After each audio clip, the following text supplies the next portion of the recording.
At yun mga katips, magandang araw po sa ating lahat. At ngayon mga katips, pag-uusapan naman po natin kung bakit nga ba bumababa ang timbang pagdating ng 20 days pataas at ano nga bang dapat natin gawin at ano nga bang dapat natin iwasan para hindi po bumaba ang timbang. At yun mga katips, at samahan nyo at pag-usapan natin yan mga katips.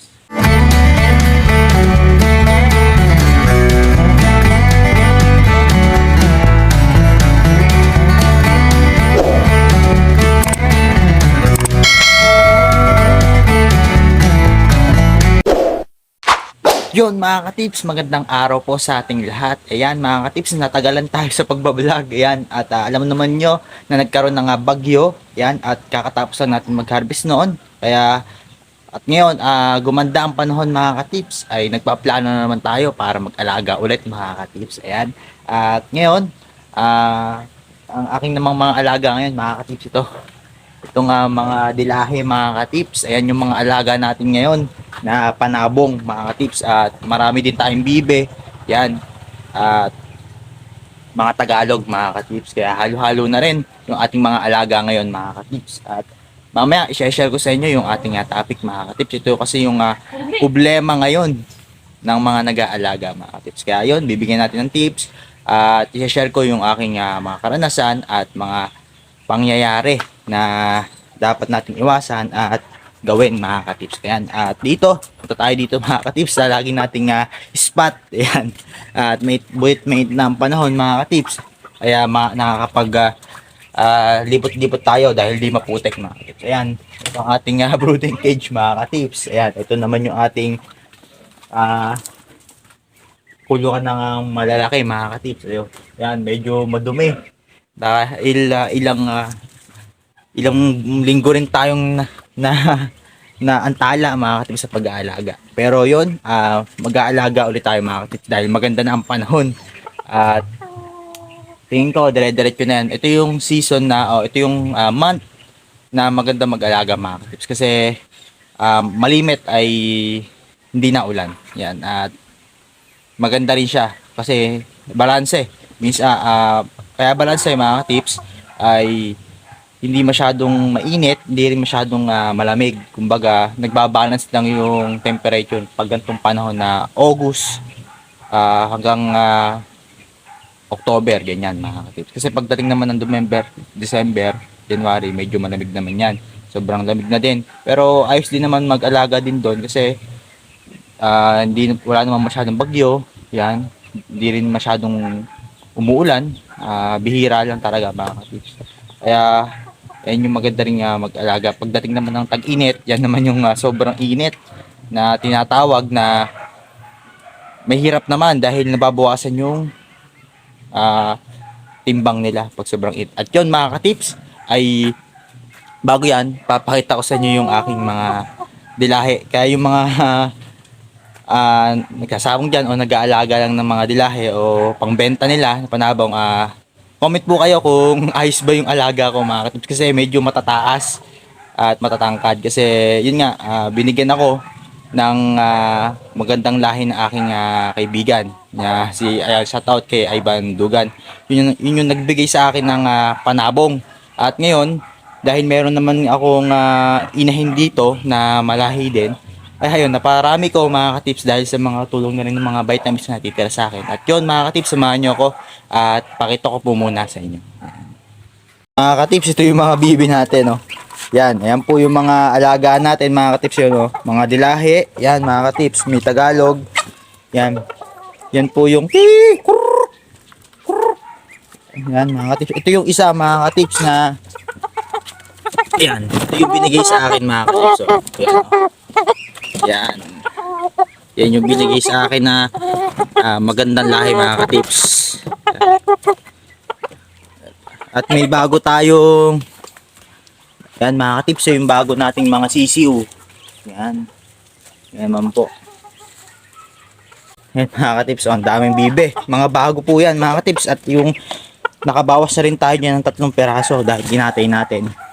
At yan. Ito mga katips. Yan. Ito naman yung ating dilahing manok mga katips. Yan. Ito yung isa.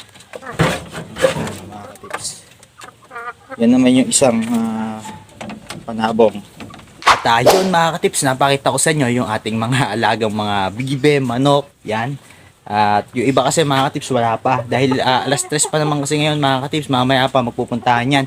At yung iba naglilimlim. At yun mga katips, simulan natin ang ating topic. Yan. At bakit nga ba bumababa ang timbang ng mga broiler pagdating ng 20 days mga katips? At yun nga, iba sa mga nagtatanong sa akin kasi mga katips, yung ating mga subscriber, maganda naman po ang kanilang pagpapalaki pagdating ng 1 day hanggang hanggang 14 days. O yon, maganda yung pagka brooding nila mga katips. Kaso nga lang pagdating nga daw ng mga 18 hanggang pataas ay bumababa ang timbang. Ayan po yung pag-uusapan natin. Yan. Unang-una mga katips, bakit ganun po bumababa ang timbang ng ating mga broiler ay dahil po sa panahon mga katips. Kapag ulan at init ay talagang nagbabago po yung temperature ng kanilang katawan mga katips. Pangalawa, sa ating pong kulungan. Ano po? Yan, bakit po sa ating kulungan mga katips? Papakita ko po sa inyo. Kasi po, yung iba po kasi mga katips, ang dingding po nila, tulad po nito kawayan. Yan po, makikita nyo, may laktang po yan. Yung iba po kasi ay sobrang dikit-dikit po yung kawayan, kaya po hindi po nakakapasok yung hangin ng mga katips. Yan, kaya kailangan po, mas okay yung kawayan nyo, yung laktang po yan ay nasa 1 inch. Yung kasya ang ulo nila, o mas okay po yan mga katips. Ganun po ang inyong gawin. Yan, wag po yung inidikit-dikit yung mga kawayan mga katips. Kasi sure na may initan sila lalo at tendency talaga nun ay mababawasan sila ng timbang dahil inom lang sila ng inom ng tubig. Pag sila inom ng tubig ay nabubusog agad sila at di sila nakakatuka ng maayos mga katips. At pangatlo ay mahalata nyo po yan sa ipot mga katips. Kapag ang ipot po ng inyong broiler ay basa yan at malambot at may halong tubig, ibig sabihin po nun mga katips ay masyado silang dehydrate, no mga katips, masyado silang nauuhaw at dahil nga po doon ay naiinitan sila mga katips. Yan, yun po yung mga dahilan kung bakit po ganun.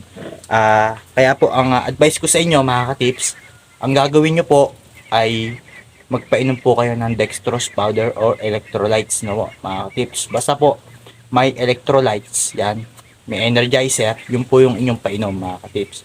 Ang pinaka-suggestion ko talaga ay dextrose powder na lang po dahil mura na po. Dahil 60 pesos, 40 pesos, malaki na, marami na po. Yun po ang inyong painom sa umaga. Hanggat umaga, tanghali, hanggang hapon. Hanggat nakikita nyo po na hinihingal sila, may hinihingal po, yun po muna inyong painom. Kasi po ang dextrose powder ay malamig. No po, ito para sigurado at wala po kayong pagdududa, mga tips, hipuin nyo yung dextrose powder. Hipuin nyo, then basain nyo sa kamay nyo, mga tips. Makita nyo malamig. Yan, pagka ganon, legit yun mga tips na dextrose powder. Pang electrolytes talaga yun. At pag nakainom sila nun mga tips, malalamigin yung kanilang katawan at magre-refresh. Kaya yun po yung lagi kong sinasabi sa inyo. Next is,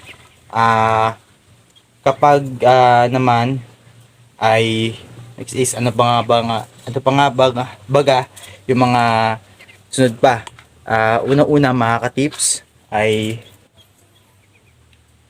pag sobrang init ay kailangan po talaga nating bigyan ng o lagyan ng electric fan mga ka-tips ang ating mga kulungan sa ating mga broiler mga ka-tips para po makatulong din para hindi sila mainitan mga tips. At mahalata nyo naman mga tips, yung mga solid supporter natin dyan, yung mga solid na nanonood sa atin dyan, nakikita po nila, naglalagay po talaga ako ng electric fan kapag sobrang init po kasi. Dahil sa tagal ko pong pag-alaga at experience, ay talagang nagkakaroon po ng heat stroke mga tips. Bila-bila na lang tumitihaya dahil hindi nila kaya yung init mga tips. Kaya yun po yung lagi ko suggest sa inyo, mag-ready ng electric fan, dextrose powder, kung maaari yung pulungan natin, huwag masyadong kulong na kulong Yan.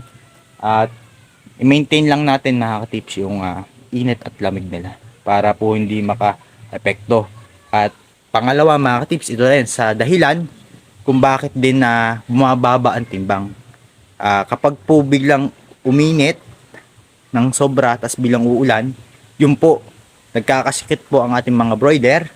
Ano po ba yung mga sakit? Unang-una, sipon, halak, yan mga katips, yan po yung mga sipon, halak, sapos. Kapag yan po ay nagsama, yung dalawang yan, sipon at halak, doon po lumalabas yung pagpaga naman ng muka at ng kanilang lalamunan mga katips. Yan. Kapag ganun po yung nakita nyo at naobserbahan nyo, ay gawin nyo ay agapan nyo po agad ng ambroxetil mga katips or sile. Ilagi ko nga sinishare sa inyo sile mga katips. At bawang. Isahalo nyo po sa painumin nila. At yung mga malala po, ihiwalay nyo na. At kayo na po ang magkusa na painumin sila mga katips. Kasi yung ganun pong sinyales na pagana po yung kanilang lalamunan, muka, ay hindi na po sila umiinom ng husto. Kaya po ang discarding gawin nyo po ay kayo na po ang magpainom gamit po yung syringe na po para po ma-absorb nila yung gamot mga katips. Kasi ako sa experience ko mga katips, itong last harvest ko, nakita nyo naman po nagkaroon po ng sakit yung ating mga broiler, na maga po yung mukha, na maga yung kanilang lalamunan. At nakita nyo po, kiniwarantin ko, pinainom ko po ng sili na may konting tubig lang, matapang na sili. Yun po, lumabas yung sipon nila. Pagdating ng isang linggo, tatlong araw hanggang isang linggo, umepekto na yung gamot, no, natuka na po sila uti-uti hanggang gumaling na mga tips. At yun po ay sinama ko na po doon ulit sa kanila. Ganun po yung inyong gawin. I-quarantine nyo. Pag wala po kayong extra kulungan, kung meron po kayong basket, doon nyo po ilagay yung mga may sakit. Para po hindi na makahawa sa iba. Kasi talagang magkakahawahan po yan. Ganun po. At isa pa sa aking ginawa, mga katips, talagang straight yun. Isang linggo, nagpainom po talaga ako ng gamot. Yan, tulad ng ambroxetil, tapos nag-robostrip BK ako mga katips. Kasi isa yun sa isa kong pagkakamali, dahil pagdating ng 7 days noon mga katips, hindi na ako nagbigay ng robostrip BK. Puro vitamins na, dextrose powder, yan. At sabi ko nga sa last vlog ko, dextrose powder lang yung ginamit ko doon at maganda rin naman resulta. At nitong bandang huli, nagbigay na rin ako ng Vitamin Pro dahil nahalata ako ay medyo kailangan nila ng pampatanggal ng stress mga katips. Ayan. At yun, at ginawa ko mga katips, ay dinare-diretso ko lang yung pagpapainom ng isang linggo. Observe lang. Then, kapag nakita ko na gumaganda na yung ipot nila, tumitigas na at gumaganda na yung resistensya nila, once a day na lang ako nagbibigay ng Robostrip Biggie sa kanila at puro vitamins na ulit yun mga katips. Kaya nakapag-harvest kami ng 32 days mga katips. Ayan, nakapag-harvest at yun, nakita nyo naman sa last vlog ko, maliit lang yung kinita natin, umabot lang ng 4K, pero ayos na rin mga katips. Konti lang naman diferensya sa dati natin kinikita. Ayun, at mahalaga, may kinita pa rin tayo, bumalik pa rin yung ating puhunan mga katips. Ganun lang po yung discarding gawin nyo kapag naranasan nyo po yung ganyang senaryo mga katips. At lagi kong sinasabi, yung advice ko palagi mga katips, kapag bumababa ang timbang, magbigay po kayo ng durog na mais. Yan yung pinakadurog po. Then mag-unli feeds kayo, unli vitamins na rin.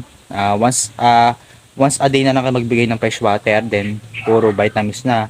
Ano na lang po mga katips, kapag mag-change ng vitamins, wala rin gusto nyo mag-change sa dextrose powder dahil hinihingal, water muna kahit mga 1 hour, magbigay kayo, then saka po kayo magbigay para hindi po mabigla yung kanilang katawan at hindi po magkaroon ng pagtatae sa kanila mga katips. At yun, ganun lang po yung discarding yung gawin at dahil para pa makahabol ang inyong mga broiler. Kasi subok ko na po yan, talaga experience ko na yan. Kailangan po natin tulungan na bigyan ng mais yan para mas lalong lumaki ang ating mga broiler mga katips. At yun, maraming salamat sa solid supporter natin dyan mga katips, at hindi tayo magsasawa sa pagbibigay ng tips yan sa pag-aalaga ng broiler mga katips. At abangan nyo mga katips, gagawa ako ng vlog sa bukid, papakita ko sa inyo yung baka, at may surprise ako ipapakita sa inyo mga katips. At yun, at gusto kong sabihin sa inyo mga katips na huwag kayong mahihiyang mag PM sa akin sa ating FB page JTips TV, para doon po kayo mag-comment, at lagi naman po ako nasagot mga katips. Basta for sure na napanood nyo na yung mga video natin, at i-record na lang natin yung hindi nyo po naiintindihan. At yun mga katips, at maraming salamat, at lagi kong sinasabi sa inyo ay happy farming po sa ating lahat mga katips.